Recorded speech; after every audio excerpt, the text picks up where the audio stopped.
group of mishandling the pandemic. One of the most dangerous and costly decisions from the WHO was its disastrous decision to oppose travel restrictions from China and other nations.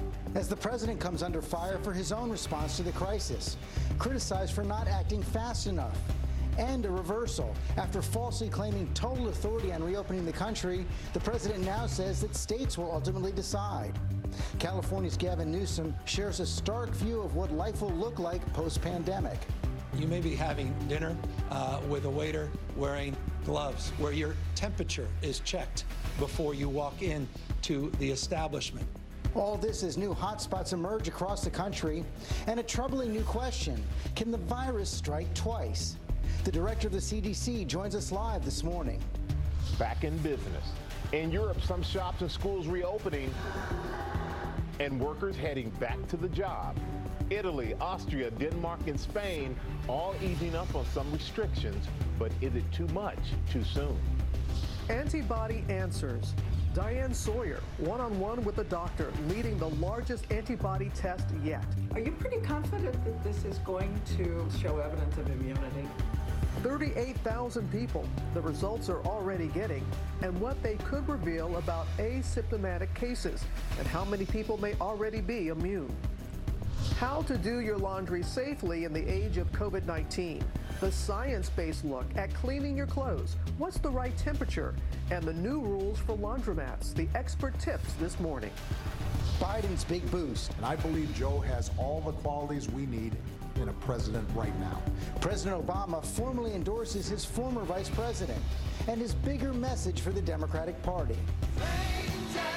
And the All-In Challenge, the biggest stars in the world stepping up to give back. I am all in for coronavirus relief, and I hope we can reach our goal. From Super Bowl champ Tom Brady to Justin Bieber and Shaquille O'Neal, how $10 could win you a once-in-a-lifetime experience like a spot in Kevin Hart's next movie. You're going to be the next Denzel or the next Kerry Washington. And it's all for charity. Live in Times Square, this is Good Morning America.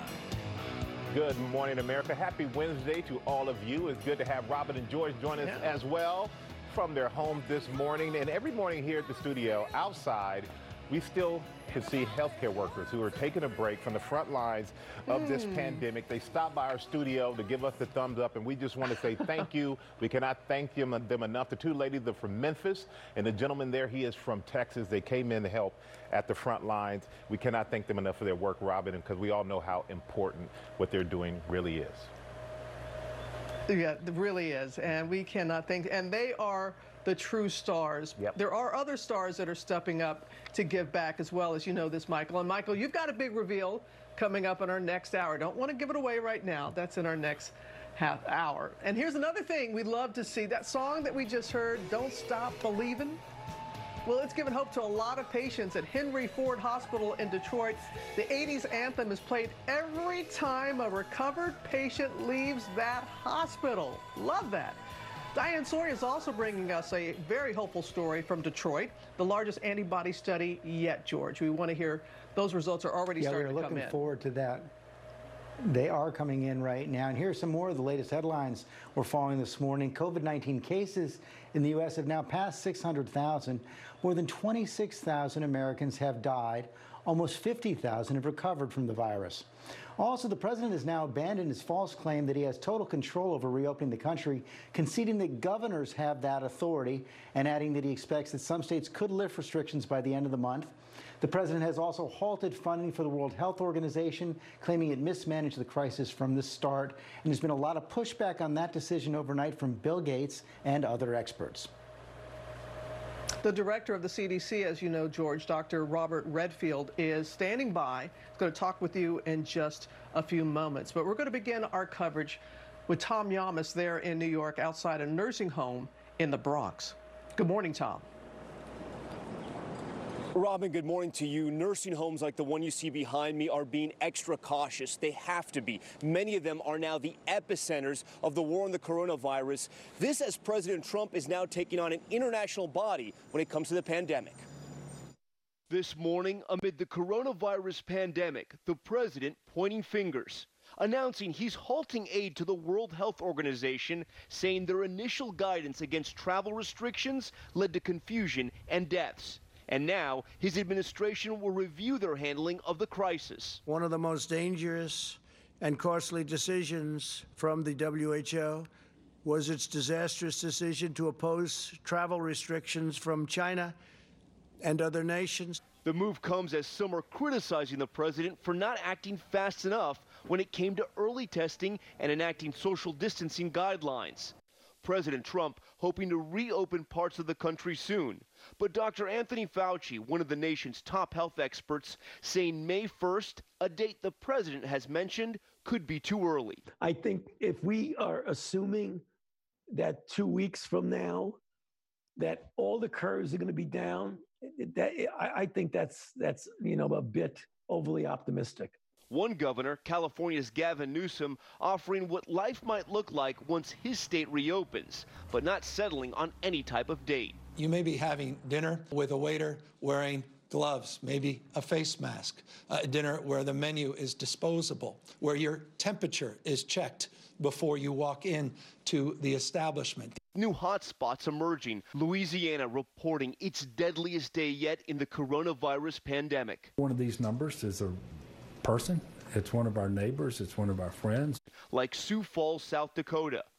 Nearly 430 workers at a pork processing plant in Sioux Falls are now sick, and more than 100 people who came into contact with them are now testing positive. The governor in South Dakota had resisted ordering people to stay home. Regardless of a shelter-in-place order, this plant would have been up and running because it is exempted as an essential business. The mayor of Sioux Falls asking the governor to take action.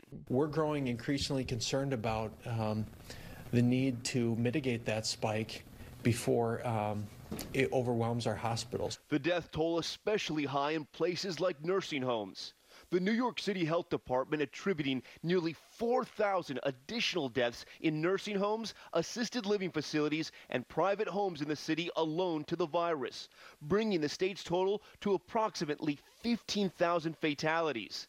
And FEMA announcing nursing homes will now have to submit coronavirus data to the feds. These fatalities make up about 25% of New York State's COVID-19 deaths and 46% in Massachusetts. 36 veterans who were positive with the virus died at the Holyoke Soldiers' Home. And this morning, more reporting that China waited and was not fully forthcoming with its own public, let alone the world, about this outbreak. The AP reports that Chinese officials waited nearly a week to address the public about the severity of the situation. In that time, we know that Wuhan held a celebration for thousands of people, and millions started traveling for the Chinese Lunar New Year. George? Okay, Tom, thanks very much. We're joined now by the Director of the Centers for Disease Control and Prevention, Dr. Robert Redfield. Dr. Redfield, thank you for joining us this morning. And I want to pick up where Tom just left off right there, the failures of China. President Trump, as he suspended aid for the World Health Organization, suggested that the WHO was in league with China on some of their decisions. Did the WHO fail here? And is it wise to suspend funding in the middle of this crisis? Bill Gates calls that dangerous. Yeah, George, CDC and WHO has had a long history of working together in multiple outbreaks throughout the world, as we continue to do in this one. And so we've had a very productive public health relationship. We continue to have that. So they didn't fail? I think I'd like to do the post-mortem on this outbreak once we get through it together. Then let's look forward to the possibility of reopening the country. The Washington Post is reporting this morning that your organization, the CDC, is working with FEMA on guidelines, on a plan to reopen the country. Can you share any details of that report? George, I can say that we and the task force are aggressively working through the best options as to help assist the states as they begin to reopen our country one state at a time. That process is ongoing, and we're preparing to be able to have the ability to support states as they begin to reopen our country. How many states will be able to reopen by May 1st? You know, I think it's all going to be data-driven, and as I think it was mentioned, it's really going to be a state-by-state decision. There are a number of counties within this country that have not experienced really any confirmed coronavirus despite testing. There are a number of states, 19, 20 states, that really have had limited impact from it. So I think we will see some states that are the governors feel that they're ready. We're poised to assist them with that reopening. And I think you'll see the plan in terms of how that will happen will be finalized by the White House task force in the days ahead. Of course, one of the big questions is how many people will actually be immune from the virus as this crisis begins to recede. We know you're ramping up antibody testing. Tell us where the science stands right now. There's some indications coming out of South Korea that people who've had the virus may actually have been reinfected. Does having COVID-19 give you immunity? Do we know the answer to that? It's a critical question, and I think, you know, to be just scientifically definitive, we can't ascertain that for certain. However, I think there's a lot of other potential explanations for some of the data coming out of South Korea. Our working assumption is that individuals who develop antibody will have protective immunity. The question is how long, but this is going to be the critical question that we will answer between now and next year, when it's very likely that we're going to have another wrestling match with this virus as it comes back. But it's a critical question.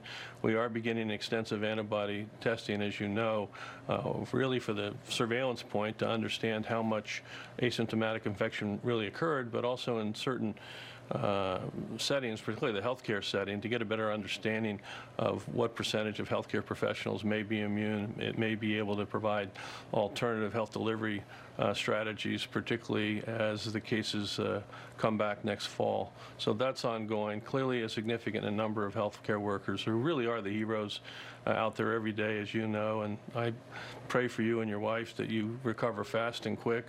I think these healthcare workers are extraordinary, and I think we will show that a significant percentage of healthcare workers in high-risk areas did in fact get infected in the line of their work. We appreciate those prayers, Doctor. Thank you very much for that. Is a second wave inevitable? I think we have to assume this is like other respiratory viruses, and there will be a seasonality to it. That said, you know, until we actually see it, you know, as I say, CDC is science-based, data-driven. Until we see it, we don't know for certain. But I think it's critical that we plan that this virus is likely to follow a seasonality pattern similar to flu. And we're going to have another battle with it, you know, up front aggressively next winter. This is why it's so important that we take the time now to really improve our testing capacity, expand our public health capacity to do early case recognition, contact tracing, isolation. I call it block and tackle, block and tackle. The outbreak this year got ahead of that, so it went into full mitigation, and we lost the ability to use these critical public health tools. We're working hard to augment them now so that as we get into the next season, we'll be able to stay in high containment mode while we complement with that with some continued mitigation strategies that the American public, which really have been exceptional. And I think not only any of us can underappreciate what the American public did. When we did our original models looking at this outbreak, we were looking at, you know, up to 2.2 million people that might have died before the fall. And when you see, even though 26,000 is still an enormous loss of human life, it really is a tribute to the mitigation that the American public did, where they decided when we do behavior modification and ask people to do things as a doctor, which I am, they frequently don't do it for themselves. But boy, am I impressed what the American public did to protect the vulnerable and to try to help other people. It's really a testament to the sacrifice the American public has taken and the leadership that we've had in a number of these states to give that example. Thank goodness for that. Dr. Robert Redfield, thanks very much for your time this morning. Yeah, thank you very much, George. Thanks for being with you. Michael? All right, thank you, George. Turning now to the White House and how the president is handling his own response to the crisis, criticized for not acting fast enough, including a scathing letter from Speaker of the House, Nancy Pelosi. Let's go to our senior White House correspondent, Cecilia Vega, with more. Good morning, Cecilia. Hey, Michael, good morning to you. I mean, you know this, in this climate here in Washington, we're used to fighting on both sides. But boy, this was really something. This was a letter to Democrats, Pelosi blasting the president, saying he ignored warnings, caused unnecessary death and disaster. She's also calling him a, quote, weak person and a poor leader. She is even going so far as to urge Americans to, quote, ignore lies and listen to scientists. But the president also got an earful from Republicans, even some of his friends, over his claim that he's got absolute authority during this pandemic. But now, in the face of increasing evidence that his administration was slow to respond, he has grown increasingly frustrated in recent days, looking to shift the blame. The latest scapegoat, we were just talking about that, the WHO. The president genuinely believes, Michael, that he's not getting enough credit here on this one. Well, speaking of credit, it seems as if the president is about to get his name on those stimulus checks that are going out to Americans.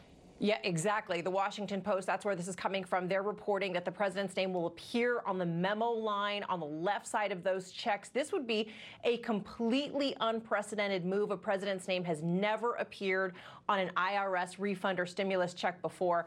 The Post says this could mean there will be a several-day delay in those checks going out, but the Treasury sources there are telling us that's not the case. The checks are in the mail next week, Michael. All right, Cecilia, so many are waiting for those for sure. Really appreciate it. Robin? They certainly are, Michael. Thank you very much. As the U.S. debates when and how to reopen the country, overseas European countries are also grappling with a very difficult decision. The number of worldwide cases getting closer and closer to that 2 million mark. Spain, with more than 170,000 cases, the second most in the world, they are slowly starting to ease restrictions. Ian Pannell has the latest. This morning, Europe slowly trying to return to normal. Spain easing some restrictions as they see a decline in new coronavirus cases for the third day in a row. Officials passing out millions of masks as manufacturing and construction sites reopen and workers get back to their daily routines, even getting coffee.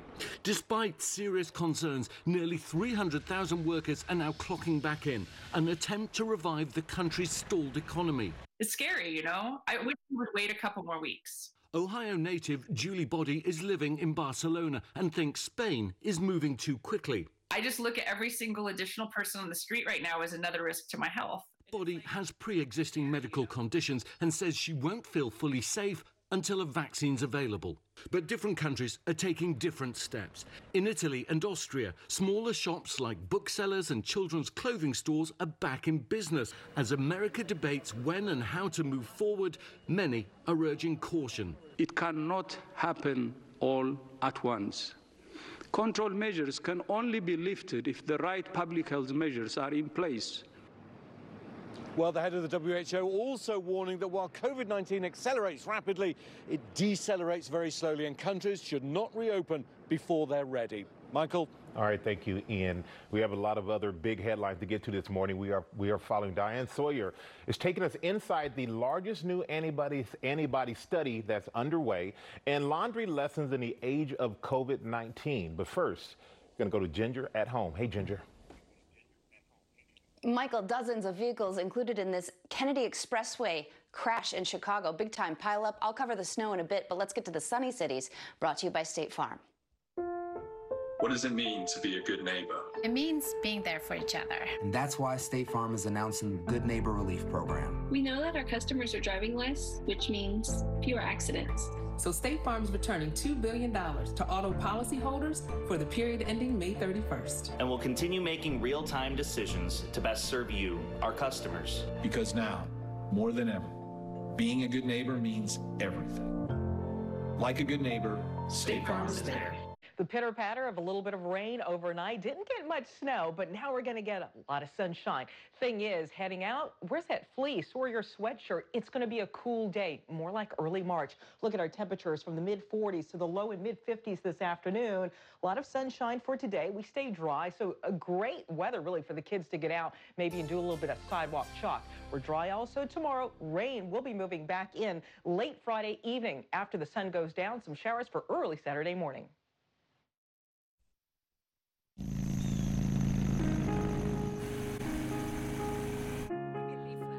Thousands of women with metastatic breast cancer, which is breast cancer that has spread to other parts of the body,